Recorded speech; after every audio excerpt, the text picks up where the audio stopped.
Hello, good morning everyone. Bible verse reflection, Filipino version. So, Isaiah 32 verse 15. Until the Spirit is poured upon us from on high and the wilderness becomes a fruitful field and the fruitful field is deemed a forest. So, para mas ma-appreciate natin yung hope sa verse na to, kailangan nating tingnan yung context. Bago ang verse 15, Isaiah was actually warning the people of Jerusalem about a coming season of desolation, mourning at extreme spiritual dryness. Pero sa pagdating sa verse 15, may malaking turning point.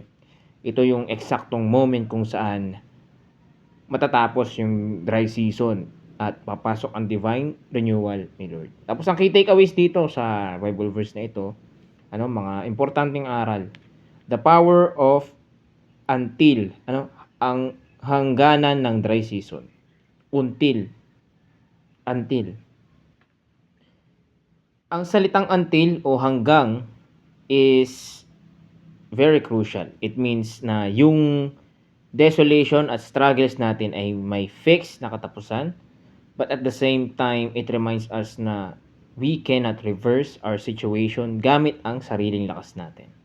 Ang totoong restoration ay nangyayari lang kapag kumilos na ang Lord from on high. Buhos, hindi patak. The outpouring of the Spirit. Pansinin mo na ang the Spirit is poured, hindi siya tumutulo lang o patrikel-trikel. When God gives His Spirit, it is generous, overwhelming, at talagang life-altering. Level up na transformation. May magandang exponential growth or chain reaction dito. Yung totally walang buhay wilderness, nagiging productive, fruitful field. Pero hindi tumigil si Lord doon sa sapat lang. Yung productive na mas lalo pang naging deeply rooted at abundant, parang forest. God doesn't just restore, He multiplies.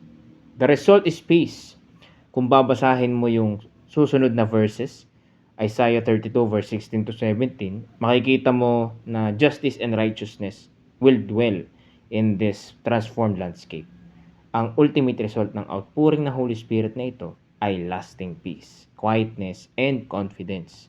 Ang personal reflection dito o mga pagninilay, acknowledging your wilderness moments. Lahat naman tayo dumadaan sa spiritual dryness, burnout, grief, or hard times kung saan feeling natin nasa disyerto tayo. This verse invites us na maging totoo at i-acknowledge yung barren places na yun.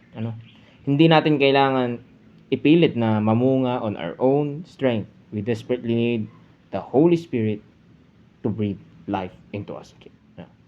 Tapos, the waiting game. Ang hirap minsan sa buhay ng salitang until, di ba? Kapag nasa dry season tayo, it requires a lot of patience and trust. Ang tanong, paano ka naghihintay during life's desolations?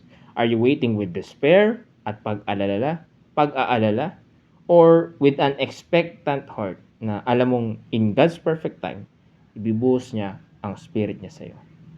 Tapos, bigger vision ni Lord. Kadalasan kapag nasa wilderness tayo, ang prayer lang natin ay makasurvive or makabalik lang sa normal, maging functional na fruitful field ulit.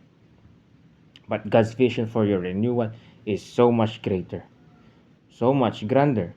Paano kung yung season of waiting mo ngayon is God's way of preparing you to become a deeply rooted, unshakable forest na masigit pa sa inaasahan mo.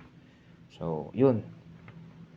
Bale, yun. Ang masasabi ko dito ay kahit na may mga tingin mo ay araw ng tagtuyot sa iyong buhay, iisipin natin na yung timing ng Panginoon. Yun, God's timing. God will provide. God's timing is perfect.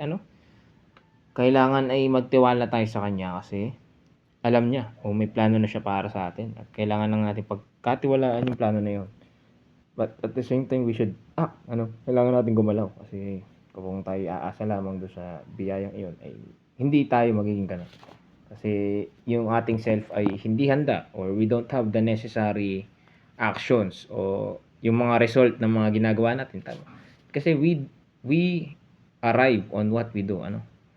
We decide on what we do. So, kapagka hindi tayo umaakto at tayo umaasa lamang sa biyaya-biyaya, eh, walang mangyayari, ano. Dry season na nga, hindi ka pa gumagalaw, so mas mahirap 'yun, ano.